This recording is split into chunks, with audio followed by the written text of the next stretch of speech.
बिस्मिल्लाहिर्रहमानिर्रहीम।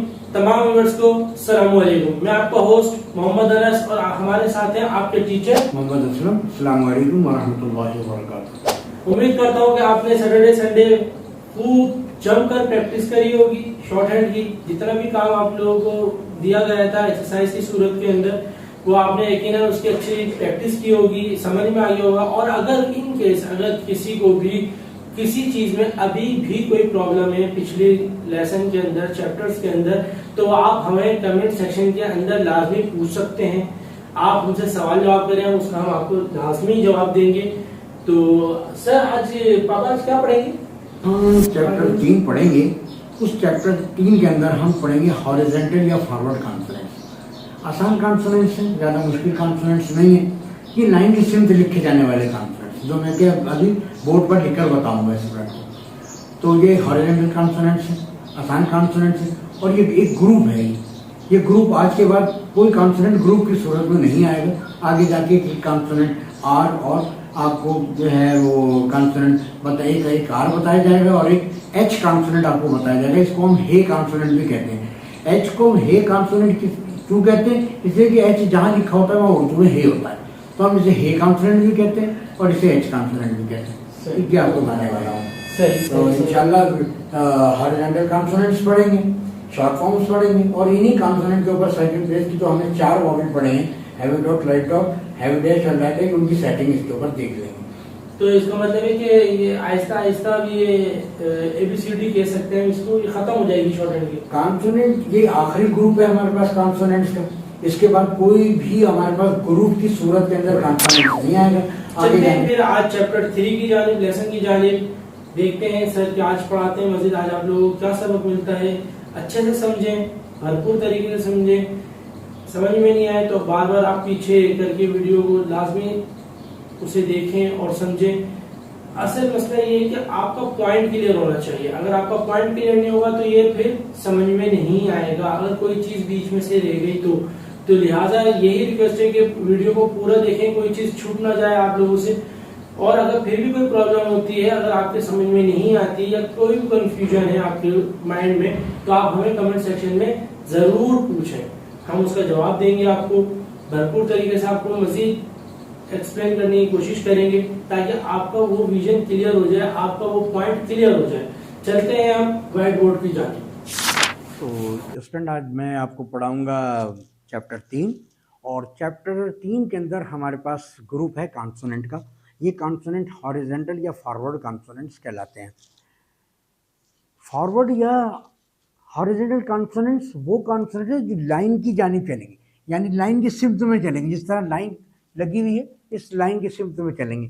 इसमें मैं आपको 5 कॉन्सोनेंट हॉरिजॉन्टल कॉन्सोनेंट बताऊंगा, और आपकी आसानी के लिए 3 कॉन्सोनेंट आपको अपवर्ड बताऊंगा, नीचे से ऊपर की जानिब लिखे जाने वाले। तो हॉरिजॉन्टल कॉन्सोनेंट्स कौन कौन से हैं? वह अब ये एक ग्रुप आया हमारे पास, ये आखिरी ग्रुप है, लास्ट ग्रुप है। इसके बाद कोई भी कॉन्सोनेंट ग्रुप की सूरत में अब आपको नहीं मिलेंगे। आगे जाने के बाद हम 2 कॉन्सोनेंट और पढ़ेंगे, जो जिसे हम एच कॉन्सोनेंट भी कहते हैं और हे कॉन्सोनेंट भी कहते हैं। हे कॉन्सोनेंट क्यों कहते हैं कि एच को हम जब कभी भी उर्दू में ट्रांसक्राइब करते हैं तो वहाँ पर हे आता है, तो हम इसे हे कॉन्सोनेंट से भी याद रखेंगे। और एक आर पढ़ेंगे हम, 2 फर्स्ट बार 2 शक्लें आर के लिए होंगी जो आगे जाके आप पढ़ेंगे। तो इसका आज हमारे जो कॉन्सोनेंट्स हैं वो तकरीबन मुकम्मल हो रहे हैं। तो आज मैं आपको हॉरिजॉन्टल कॉन्सोनेंट लिखकर बताने वाला हूँ, वो देख लें आप। अब देख लाइन की सिम तो चलेंगे। कॉन्सोनेंट कौन कौन से हैं? के, गे, एम, एन और ये इंग। अच्छा, इसमें भी आज से पहले जो कॉन्सोनेंट्स ग्रुप में आ रहा था, एक लाइट एक डार्क, एक लाइट एक डार्क, लेकिन इस ग्रुप के अंदर they are all light consonants. ये तमाम के तमाम लाइट कॉन्सोनेंट है एक्सेप्ट गे और इंग के। यानी गे और इंग जो है वो भारी यानी डार्क कॉन्सोनेंट है, और तमाम कॉन्सोनेंट जो हैं वो इसके अलावा वो लाइट कॉन्सोनेंट्स है। तो ये के, ये डार्क, ये डार्क है। ये मैं डबल इसलिए कर रहा हूँ ताकि वो डार्क हो जाए, आपकी समझ में आसानी आ जाए।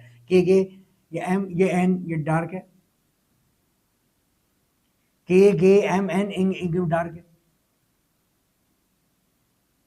के, गे, एम, एन, इंग, और 3 कॉन्सोनेंट इसके अंदर आपको नीचे से ऊपर की जानिब बताए जाएंगे। कौन कौन से? ये आ गया एल, ये आ गया वे, और ये आया ये।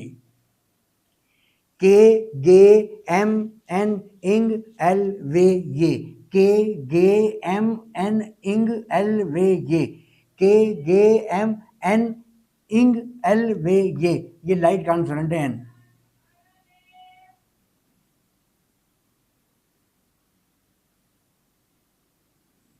के, गे, एम, एन, इंग, एल, वे, ये हो गए आपके कॉन्सोनेंट्स। ये तमाम कॉन्सोनेंट लाइट कॉन्सोनेंट है। इसके इस ग्रुप के अंदर सिर्फ 2 कॉन्सोनेंट डार्क है, गे और इंग। अब इन्हीं कॉन्सोनेंट के ऊपर, इन्हीं कॉन्सोनेंट पर सेकंड प्लेस के जो आपने 4 वॉवेल पढ़े हैं, heavy dot, heavy dash, light dash, उनकी सेटिंग देख लें। जैसे वर्ड आ जाए हमारे पास, एक केक, एम, में, मेक,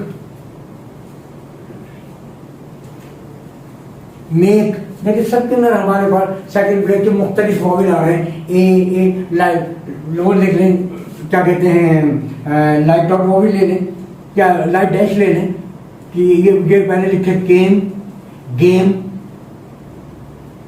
अब देखिए सबके अंदर आपको ए मिले जुले वॉवेल आपको इसके अंदर आ रहे हैं, मिले जुले वॉवेल। तो अब जैसे वर्ड आ गया नो, 2 दफा नो आया है, एक है नो और एक है KNOW, नो, जानना।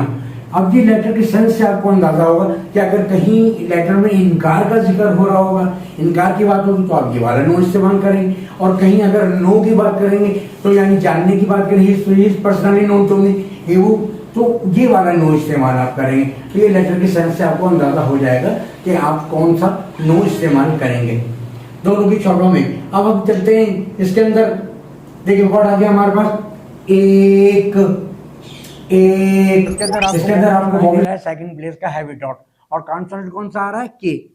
ये आ गया के, ये, और ये वॉवेल आ गया एक। ये तमाम कॉन्सोनेंट का ऊपर वाला साइड बिफोर है, नीचे वाला आफ्टर, यानी वॉवेल अगर पहले आएगा तो ऊपर लगाया जाएगा, बाद में आएगा तो नीचे लगाया जाएगा। एक वर्ड आ गया केक, इसमें डबल के आ रहा है, केक। देखिए हम पढ़ रहे हैं साउंड आर्टिकल सिस्टम, हालांकि सी लिखा है लेकिन वर्ड हमारे पास सी जो है वो के का साउंड दे रहा है, लिहाजा हम साउंड की जानिब जाएंगे, स्पेलिंग की तरफ नहीं जाएंगे, साउंड की जानिब। केक, के और के, ये आ गया के और ये आ गया के। अब ए का साउंड देखें, के बाद आ रहा है केक, ए हैवी डॉट, के, ए, के, केक। वर्ड जाए एम, ये एम कॉन्सोनेंट आ गया, लाइट कॉन्सोनेंट। अब ए का साउंड देखें, एम से पहले आ रहा है, ऊपर लगा। वर्ड आ जाए मे, ये आ गया एम, हैवी डॉट लगा मे। वर्ड आ जाए मेक, एम के कॉन्सोनेंट आया, ये आ गया एम और ये आ गया के, और ये ए का साउंड है वो एम के बाद आ रहा है, वो एफ के बाद, एम ए के, मेक। वर्ड आ जाए केम, ये आ गया के, ये आ गया के और ये आ गया एम। के बाद हमारे को ए का साउंड आ रहा है, के बाद है के, ए, एम, केम। वर्ड आ जाए गेम, डार्क कॉन्सोनेंट आया, ये गे, ये एम, ये लाइट कॉन्सोनेंट है। ये गे के बाद हमारे को सेकंड प्लेस का हैवी डॉट आ रहा है, गेम, केम। ये एक, केक, एम, में, मेक, गेम, सबके अंदर आपको ए का साउंड आ रहा है, सेकंड प्लेस के हैवी डॉट का साउंड आ रहा है। इसको हम ऑन द लाइन ही लिखेंगे। कॉन्सोनेंट हमने रूल में भी पढ़ा है कि सेकंड प्लेस का पहला कॉन्सोनेंट हमेशा लाइन पर होगा या लाइन पर लिखा जाएगा। वैसे भी हॉरिजॉन्टल कॉन्सोनेंट्स हैं वो लाइन की सिम्स ही लिख के जाते हैं। तो आज मैं आपको ये भी बता दूं कि ग्रुप नंबर, ये जो अगला हमारे पास ग्रुप है कॉन्सोनेंट का, हॉरिजॉन्टल या फॉरवर्ड कॉन्सोनेंट, इसके आप चौथे पांचवें कॉलम में आप देखेंगे कि शॉर्ट फॉर्म इसमें दी गई। देखिए शॉर्ट फॉर्म के बारे में मैं आपको पहले बता चुका हूँ कि शॉर्ट फॉर्म पहले हम कॉन्सोनेंट पढ़ते हैं, फिर उन्हें हम जब लेटर के सेंस में इस्तेमाल करेंगे तो वो शॉर्ट फॉर्म की जगह वो कॉन्सोनेंट इस्तेमाल होंगे। अब शॉर्ट फॉर्म एक ऐसी चीज़ है जो स्पीड के अंदर आपकी 80% हेल्प करेगी, क्योंकि जाहिर सी बात है बहुत बड़ा सेंटेंस होगा, उसके लिए आपको एक लकीर लगानी पड़ जाएगी, कोई कॉन्सोनेंट आप लिखेंगे उससे आपका मकसद हल हो जाएगा। तो अब देखें इसी की शॉर्ट फॉर्म जिसकी है उसके आगे लिखिए। के को आप खाली लाइन पर लिख देंगे, कम हो जाएगा। गे को खाली लाइन पर लिखेंगे, गिव और गिवन हो जाएगा। एम को खाली लाइन पर लिखेंगे, हिम हो जाएगा। इंग को खाली लाइन पर लिखेंगे, थिंग हो जाएगा। और ये एल की जगह लॉर्ड लिखा हुआ है, एल फॉर लॉर्ड, ये LORD लॉर्ड। आप इसको फिल वक्त जो है लॉर्ड के ऊपर आप पेंसिल से निशाने से इसको काट दें। एल जो है वो अभी आप फिल वक्त, for the timing, L for will. L जो है अभी वक्ती तौर पर विल के लिए इस्तेमाल किया जाएगा। जब आप विल की एडवांस पढ़ लेंगे तो फिर आपको विल जो है वो आप अकेला अलग लिख सकते हैं, लेकिन अभी फिल वक्त जो है एल फॉर विल, आप फ्रेज में एल को फिल विल की जगह इस्तेमाल करेंगे, विच विल, दे विल वगैरह वगैरह। तो कहने का मतलब ये एल जो है वो विल की जगह इस्तेमाल किया जाएगा। और वे को आप खाली लाइन पर लिख देंगे तो वी हो जाएगा। कहने का मतलब ये कि ये है हमारे पास हॉरिजॉन्टल कॉन्सोनेंट्स। हॉरिजॉन्टल कॉन्सोनेंट्स मैंने आपको लिख के बता दिए। 3 कॉन्सोनेंट इसके अंदर अपवर्ड हैं जो नीचे से ऊपर लिखे गए, ये 5 कॉन्सोनेंट हैं। ये 5 कॉन्सोनेंट आपके पास हॉरिजॉन्टल कॉन्सोनेंट्स हैं, 3 कॉन्सोनेंट अपवर्ड हैं। और इन्हीं कॉन्सोनेंट के अगले वाले कॉलम के अंदर आप देखेंगे कि इसी भी की शॉर्ट फॉर्म बताइए। के को लाइन पर लिखा हुआ है वो कम है। इसी तरीके से तमाम चीज़ें आप देख लीजिएगा, फिर भी कोई बात समझ में ना आए तो आप पूछ सकते हैं। फिर इन्हीं कॉन्सोनेंट पर ए और बी, ये दो जो आपको दिए गए हैं ए और बी, इसके अंदर तमाम वर्ड दिए गए। इस वर्ड के अंदर मुख्तलिफ वॉविल हैं, सेकंड प्लेस के heavy dot, light dash, heavy dash जो भी है, इन 2 की आप प्रैक्टिस कर लें, ए और बी कर लें, और अपने हॉरिजॉन्टल कॉन्सोनेंट की स्टडी कर लें, शॉर्ट फॉर्म की स्टडी कर लें। फिर मैं आपको कल इंशाल्लाह ये एल जो मैंने आपको विल के लिए शॉर्ट फॉर्म बताया, इसकी मैं फ्रेज बताऊँगा। 4, 5 और 6 ये 3 एक्सरसाइज इस चैप्टर के साथ आई हैं, जिसकी आपको मशक करनी पड़ेगी। स्टडी आप करेंगे तो आपका हाथ सेट हो जाएगा। स्टडी करने का तरीका क्या है? स्टडी करने का तरीका वही है, पहले shorthand to shorthand, फिर हम की में चले जाएंगे। वहाँ लॉन्ग हैंड लिखा है, लॉन्ग हैंड पढ़ते जाएंगे और शॉर्ट हैंड लिखते चले जाएंगे। तो ये है स्टडी करने का सही तरीका। तो उम्मीद करता हूँ कि आज आपकी समझ में सारी बात हॉरिजॉन्टल कॉन्सोनेंट्स आ गए होंगे। और हॉरिजॉन्टल कॉन्सोनेंट्स के ऊपर सेकंड प्लेस के चारों वॉवल जो मैंने आपको बताए हैं, heavy dot, light dot, heavy dash, light dash, ये आपको आते हैं। लेकिन ए और बी के अंदर आप देख लें, आपको जहाँ जहाँ भी heavy dot, light dot, heavy dash, light dash है, आप उसको बआसानी लिख सकते हैं। और फिर भी कोई बात अगर समझ में ना आए तो आप उससे पूछ सकते हैं। इंशाल्लाह सी और डी और आपको एल की जो मैंने आपको बताया, एल जो है वो विल की जगह फिल वक्त इस्तेमाल किया जा रहा है फॉर द टाइमिंग, तो आप एल जो है वो विल के लिए इस्तेमाल करेंगे। तो इंशाल्लाह आगे जब विल हम अकेला पढ़ लेंगे तो हम विल अकेला लिख सकते हैं। अभी in the phrase for the timing, L for will इस्तेमाल हो। उम्मीद करता हूँ कि बात आपकी समझ में आ गई होगी, और ना समझ आने की सूरत में आप पूछ सकते हैं, पूछने पे कोई पाबंदी नहीं है। तो मैं इंशाल्लाह नेक्स्ट मिलते हैं नेक्स्ट वीडियो में। उस वक्त तक के लिए बस वही एक सवाल कि हमारे इस चैनल को आप शेयर करें, फिर लाइक करें और सब्सक्राइब भी कर दें। तो मैं इंशाल्लाह नेक्स्ट वीडियो में मिलेंगे, मैं आपको ये आप चैप्टर क्लोज कर दूंगा। फिर जो कोई बात आपको समझ में ना आए आप पूछ सकते हैं। उस वक्त तक के लिए इजाज़त, अस्सलाम वालेकुम। Welcome back viewers. उम्मीद करता हूँ जो आज सर ने आपको पढ़ाया होगा वो यकीनन आपके समझ में आया होगा। तो सर आज आपने कितना पढ़ाया और क्या रहेगी इस चैप्टर के अंदर, कब तक कंप्लीट हो जाएगा हमारा? ये इंशाल्लाह नेक्स्ट वीडियो के अंदर हम ये इस चैप्टर को क्लोज कर देंगे।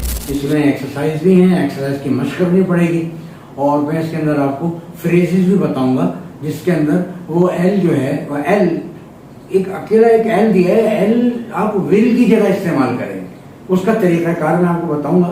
तो ये इंशाल्लाह नेक्स्ट वीडियो के अंदर ये चैप्टर हमारा जो 3 है ये क्लोज हो जाएगा। फिर हम इंशाल्लाह चौथा चैप्टर पढ़ेंगे, number 4 chapter, first place vowel. फिर हम चले जाएंगे फर्स्ट प्लेस की जगह, जैसे हमने प्लेस के वॉवेल पढ़े थे इसी तरह फर्स्ट प्लेस के वॉवेल पढ़ेंगे। ठीक है व्यूअर्स, फिर इंशाल्लाह जाते जाते आपसे वही एक बात कि आप हमारे चैनल को लाइक करें, शेयर करें और सब्सक्राइब करें, लाजमी करें। और वही एक बुजुर्गों का एक कौल है कि इल्म जो है वो बांटने से बढ़ता है।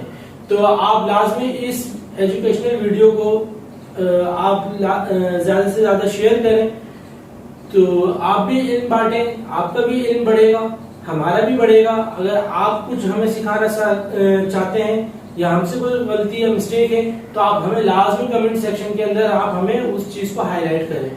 तो मिलते हैं इंशाल्लाह नेक्स्ट वीडियो में, जब तक के लिए अल्लाह हाफिज।